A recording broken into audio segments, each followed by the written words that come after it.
Badminton is a racket sport played using rackets to hit a shuttlecock across the net. It is a sport that is enjoyed all around the world by millions of people of all ages. A sport that explores speed changes, reaction time demands, muscular strength, and endurance challenges. In badminton, it is important to know the strokes and positioning of players to effectively play the sport. Warm-up exercises are also needed to be learned to avoid any unwanted circumstances to occur in the game. Good day everyone, we are the Group 2 and we're here to present the fundamentals, flexibility, and warm-up exercises in badminton. To start off, for the presentation outline, here are the topics to be discussed. First, the fundamentals of badminton, which includes the strokes and the spin. Next is the flexibility and warm-up exercises in badminton. In this video, we're going to tackle the flexibility or mobility and the three phases of exercises, which are the simple mobility exercises, improving flexibility, and the typical warm-up schedules. Now, let us proceed to the fundamentals of badminton.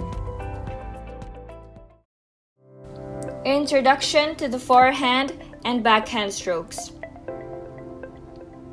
Badminton offers a wide variety of basic strokes, and players require a high level of skill to perform all of them effectively.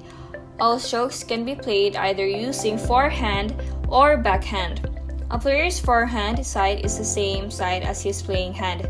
For a right-handed player, the forehand side is his right side, and the backhand side is his left side.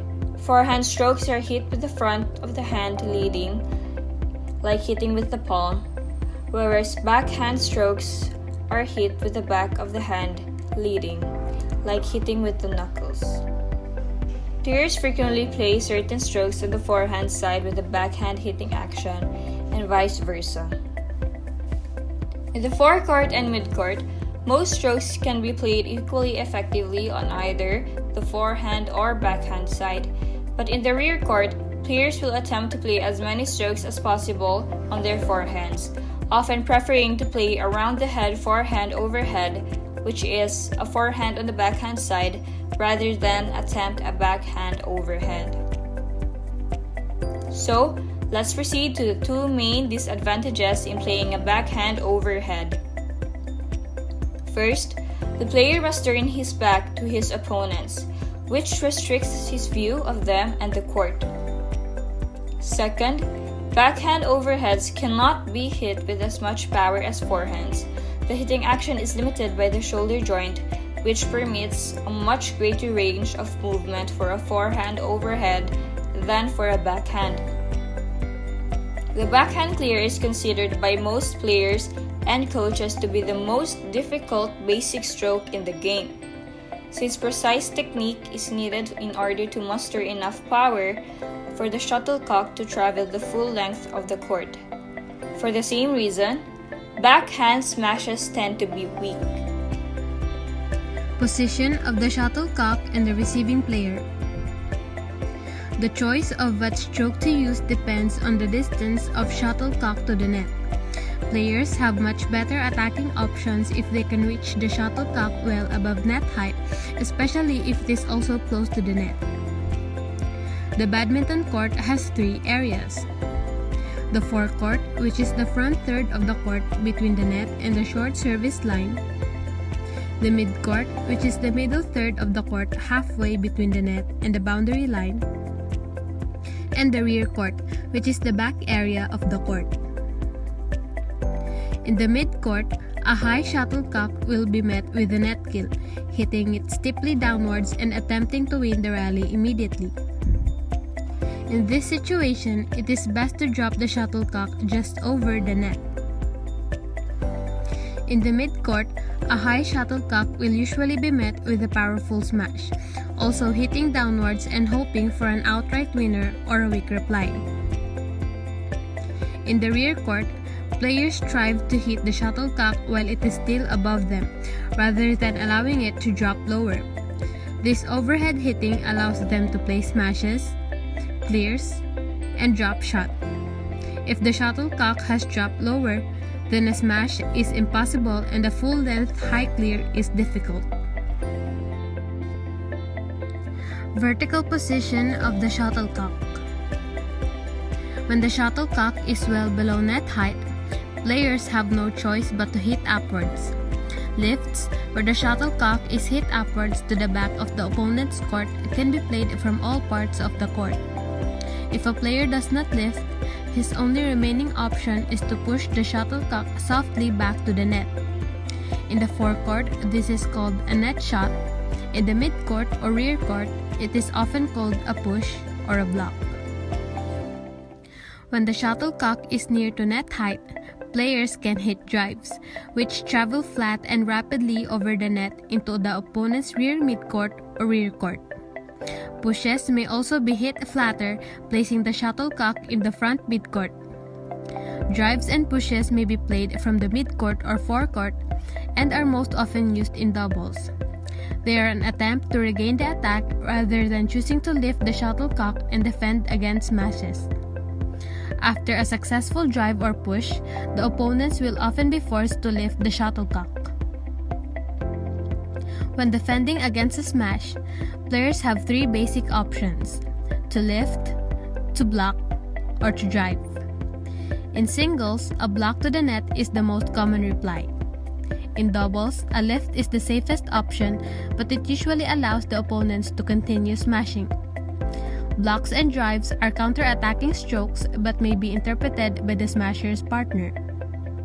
Many players use a backhand hitting action for returning smashes on both the forehand and backhand sides, because backhands are most effective than forehands at covering smashes directed to the body. Good day. So service. Service in badminton is the shots that start a play or rally, meaning in badminton, serving is critical because it is the first shot of every rally and therefore it has the power to shape how the rally develops.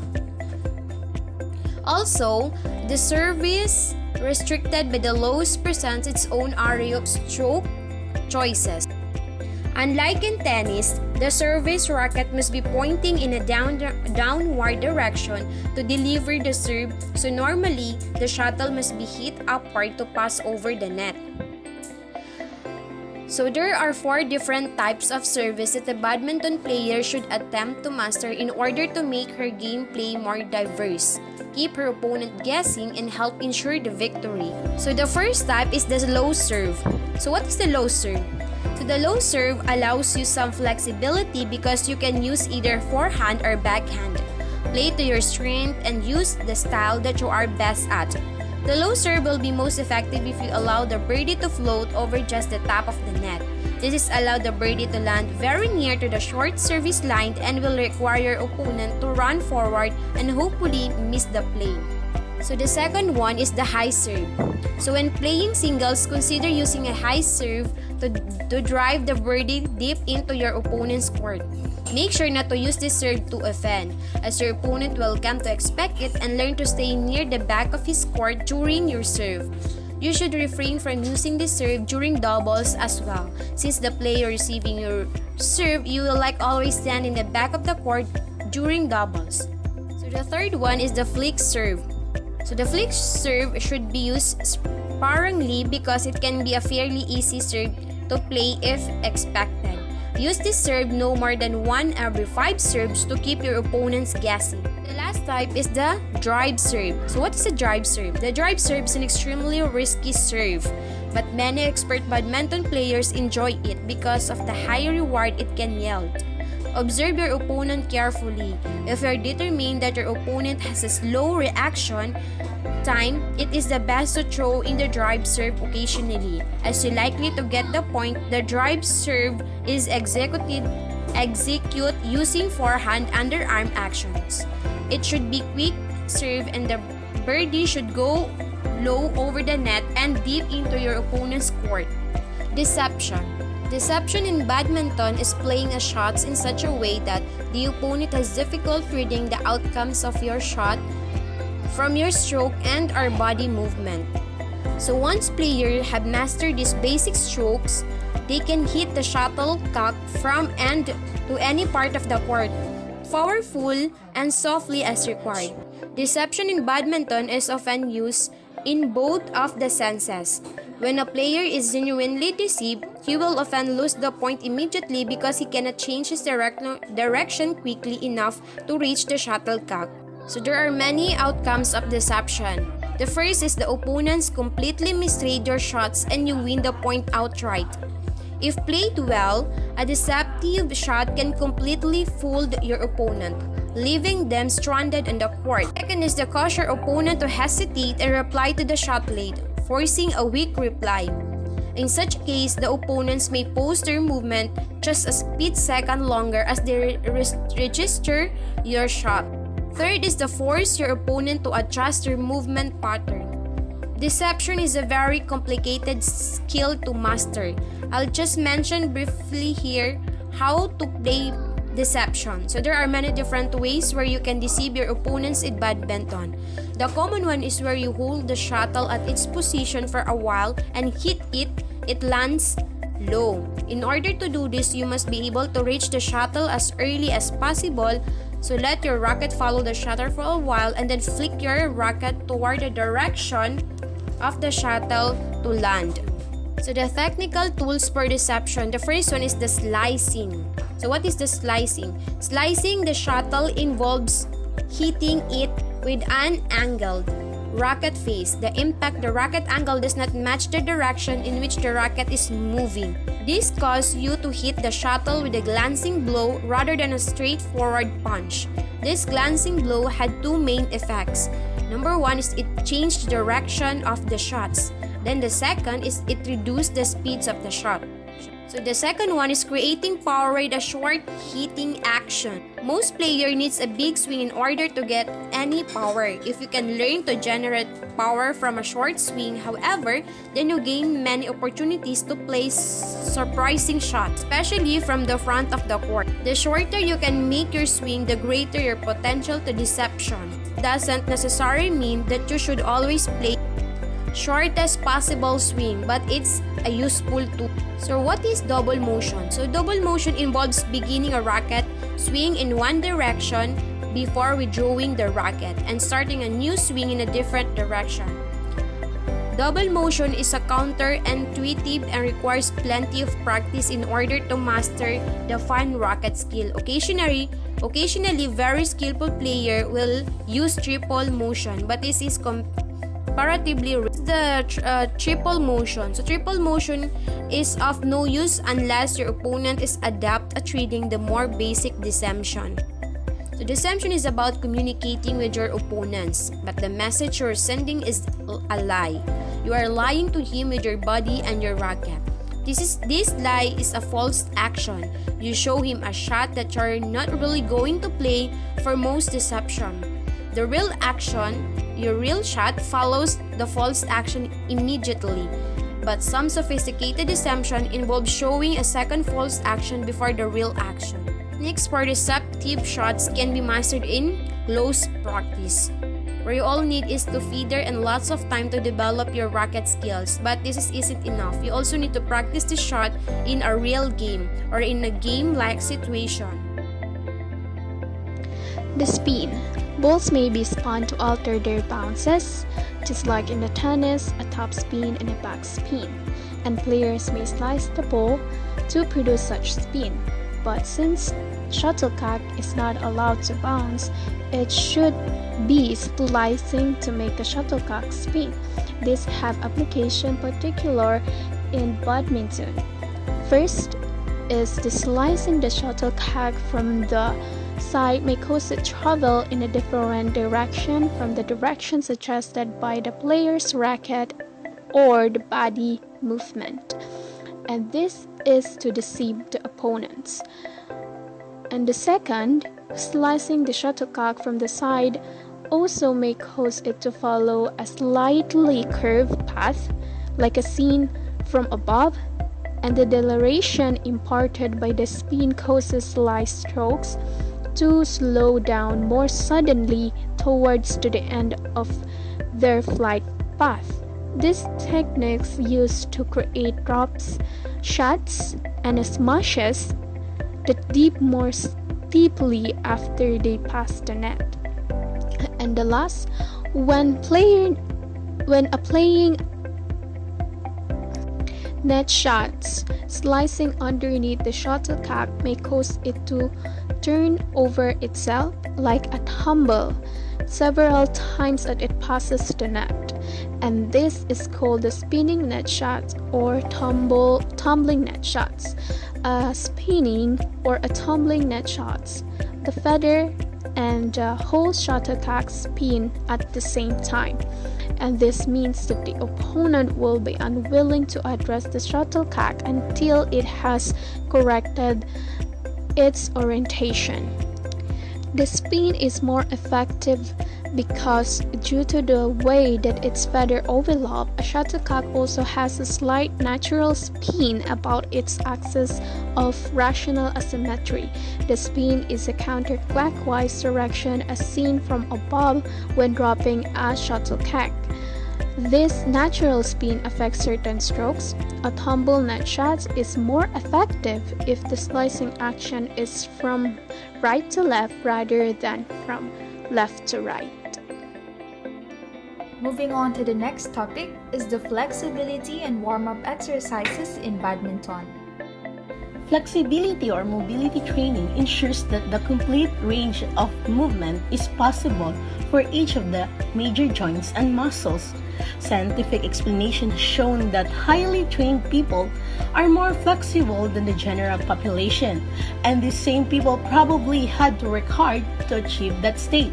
The badminton player who is highly flexible will be able to move more economically because he will be able to turn, twist, and stretch with less effort. Flexibility or mobility training also prepares the body for any exercise to follow. This is achieved by ensuring that the full range of movement has been completed before overloading the body. This means that the full extensions of the muscles so necessary for an adequate warm-up may reduce the chances of muscle and joint injury. Flexibility or mobility training also prepares the body for any exercise to follow. This is achieved by ensuring that the full range of movement has been completed before overloading the body. This means that the full extensions of the muscles so necessary for an adequate warm-up may reduce the chances of muscle and joint injury. Among the three phases of exercises, the first one is the simple mobility exercises. These exercises should be done in a relaxed manner rather than forced with natural and comfortable breathing. Improvement comes by gently increasing the range of movement and never to use sharp movements. Nonetheless, stop if the exercise becomes painful. These exercises need only be performed about 10 minutes at each workout. Here are the simple mobility exercises. The first one is the arm swinging. Second, the trunk bends, knee bends, and the hip bends. Third is the side bends. Fourth, the head rotating, arm rotating, and the trunk rotating. Fifth is the alternate ankle stretch. Lastly is the lunges.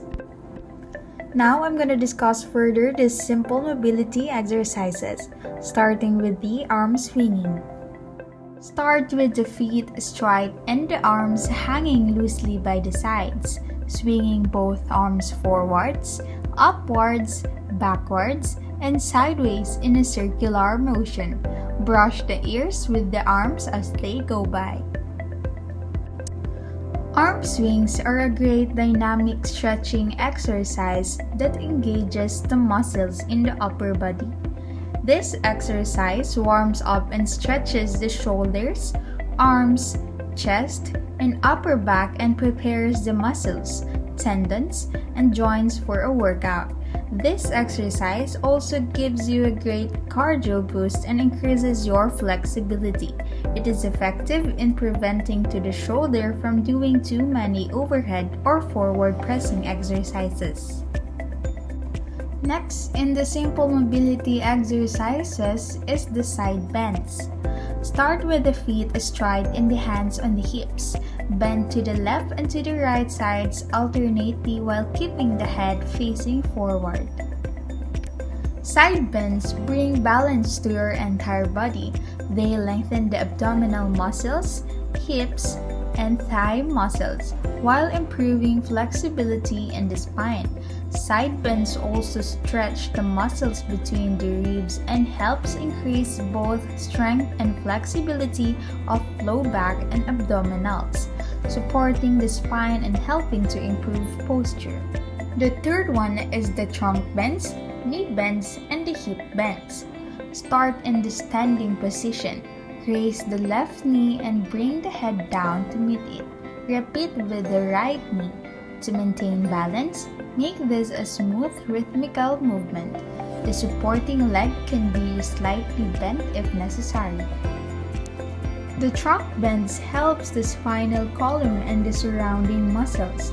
The abdominal organs get a rejuvenating stretch and the ribs and lungs also benefit. The knee bends targets your glutes, quadriceps, and calves. These muscles works together when you squat, jump, and run, so athletes in a variety of sport commonly incorporate them into their dynamic warm-ups. The deep knee bends forces your glutes, quads, and calves to contract, which increases blood flow to those muscles. And the hip bends. It strengthens the legs and ankles, stretches the backs of the legs, and improves sense of balance. Strengthening muscles around the knee and maintaining their power reduces stress across the joint. Knee bends exercises will help you improve flexibility around your knee and build up supporting muscles. The fourth are the head rotating, arm rotating, and trunk rotating. Start with the feet astride and the hands and arms directly in front at shoulder level. Turn the head, arms, and shoulder around to the left as far as possible, bending the right arms across the chest. Repeat the movement to the right, always keeping the hips and legs still. The head rotations is a very good exercise because it helps decrease tightness in the sides and back of your neck. It will also help increase mobility in your neck. The arm rotating exercise helps to warm up your shoulder and upper back. This is a great way to warm up your upper body and shoulder joints. This exercise helps you release tension in the upper back and can also help alleviate shoulder joint pain. Lastly, the trunk rotating exercise is a fantastic exercise for which it assists in relieving pain and tension in the hip flexor muscles and low back erectors. Second to the last is the alternate ankle stretch. Start with the feet astride and both palms on the front of the upper left thigh. Slide the hands down the front of the left leg, allowing the trunk to relax. Return to the upright position and repeat on the right side. Do not continue this exercise if there is a pain in the lower part of the spine. The ankle stretch exercises help increase much needed flexibility in your ankles and builds up supporting muscles that keep you balanced whether you're standing still, walking over, or enjoying activities like dancing where you're moving in many directions. Ultimately, this can help prevent injuries from falls. And the last one in the simple mobility exercises is the lunges. Stand with the legs wide astride with the right legs directly in front of the left leg. The right foot points forwards and the left foot is turned to point outwards. Keep the rear leg straight and bend the knee of the front leg to lower the trunk into a deep lunge position. Push back to straighten the front leg and return to a standing position. Repeat this 4 times and then change over so that the leg is in front. A big benefit that comes along with doing lunges is that they can be done in a number of ways and are ideal for fitness levels of all kinds. It also improves your core strength. Having a strong core is essential because it eases daily activities, relieves lower back pain, and improves your balance, posture, stability, and athletic performance. In Western physiological term, flexibility is just the ability to move muscles and joints through their complete range. So, improving flexibility is like stretching your body to become more supple and flexible, offers many physical benefits such trainings. Trainings allows for easier and deeper movements while building strength and stability. Stretching your muscles and joints also leads to greater range of motion, improved balance, and increased stability. Shoulder flexibility. Shoulder flexibility test, also known as the reach test or the upper back scratch test. The player takes up the position with his partner facing him with one hand on the shoulder and the other in the region of the wrist. The player reaches his arm up and stretches back as far as possible. This can be repeated several times for further improvement. Hip flexibility. It helps us allows for speed to run and power to jump. This is essential for lunging movements such as stretching for wide shot. The player sits on the floor with his legs as wide apart as possible. The partner kneels between his legs, facing him and holding his ankles firmly. This can be repeated several times for further improvement. Spine flexibility. The benefits of spine flexibility is to reduce tension in muscles supporting the spine. It also reduces the risk of disability caused by back pain. So, the player kneels upright with his partner facing him. He leans back as far as possible and his partner places his hands on the player's shoulder. The player attempts to push forwards to strengthen up for 6 seconds. After 6 seconds, he leans further back and the exercise is repeated several times. And for the third phase of exercises, a typical warm-up schedule. A typical warm-up schedule is the general principle of training applied equally to warming up prior to competition. A progressive warm-up is very essential because if we do the warm-up consistency, it will reflect a flexibility on the players of the body's players. The extent and duration of the warm-up is dependent on such things as the fitness of the individual and the temperature of the badminton hole. With experience, many players should be able to construct warm-up program appropriate to his needs for practice or competitive play. Exercise should first improve your ability to manage your daily life. Whether you're an athlete or simply working out to get fit, incorporating a dynamic stretching routine before you exercise will improve your physical performance. A dynamic warm-up wakes up your neuromuscular system and gets your blood flowing so your muscles are better prepared to do work. Also, warming up helps prepare your body for aerobic activity like badminton, and it may reduce muscle soreness and lessen your risk of injury. Here are the 5 stages of flexibility and warm-up exercises. These will be performed by Domato, Rubio, and Marohombsar. Stage 1. Simple mobility exercises. Arm swinging, side bends,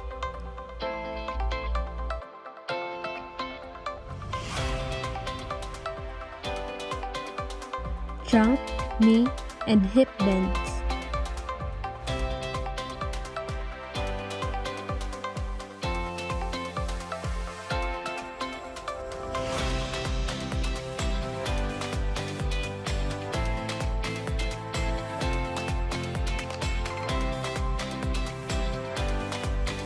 Head, arm, and trunk rotating.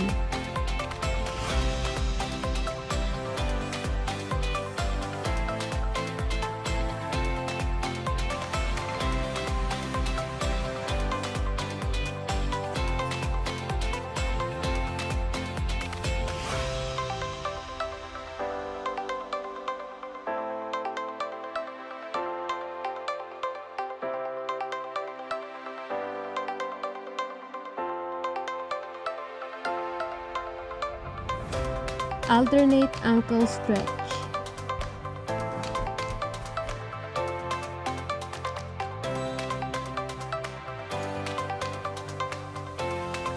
Stage 2. Flexibility improvements.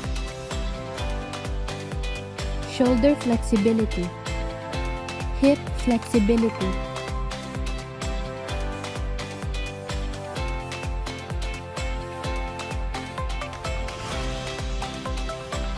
Spine flexibility. Other joints as required. Stage 3. Repeat stage 1. Stage 4. Running.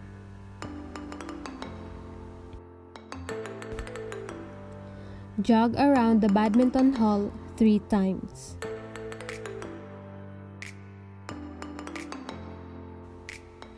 Stride out one side and jog the remainder.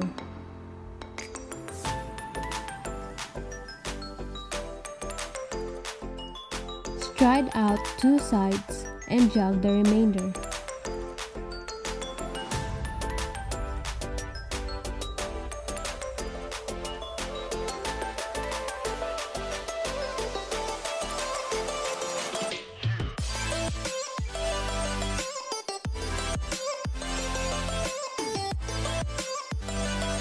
Stride out 3 sides and jog the remainder.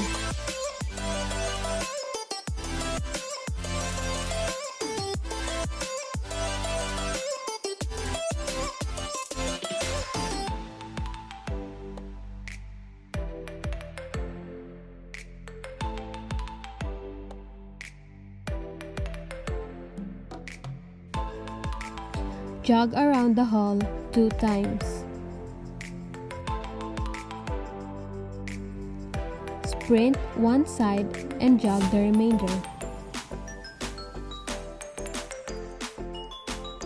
Sprint 2 sides and jog the remainder.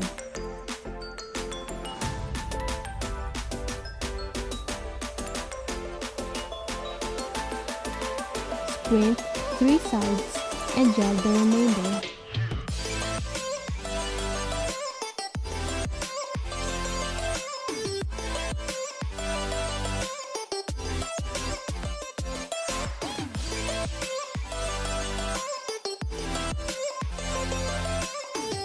Jog around the badminton hall. Stage 5. Badminton-related activities.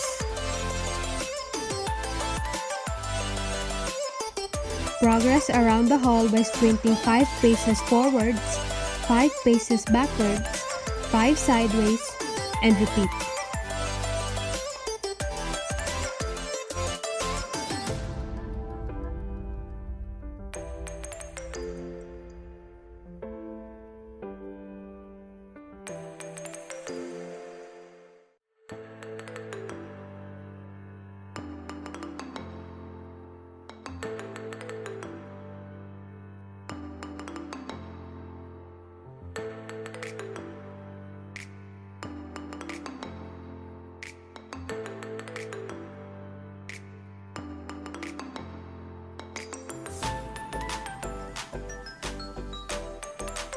Stride 5 paces forward, jump sideways to right, and lunge. Return, continue, and repeat to the left. Jog around the hall. Every 5 paces, jump and smash.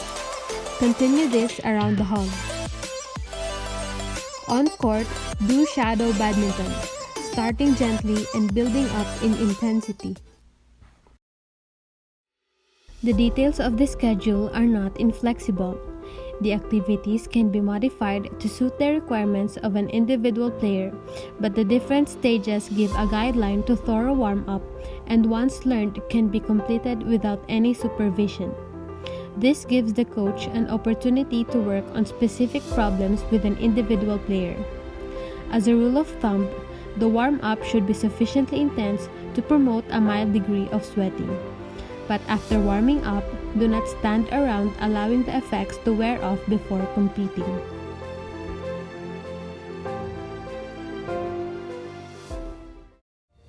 Badminton may be an easy game to play, but it is extremely physically demanding and it requires time and effort to be good at it. Remember that discipline is the bridge between your badminton goals and badminton success. And that's it for our report. We hope you learned even a bit and somehow you will be able to utilize the information you acquired from this simple video. Thank you for watching!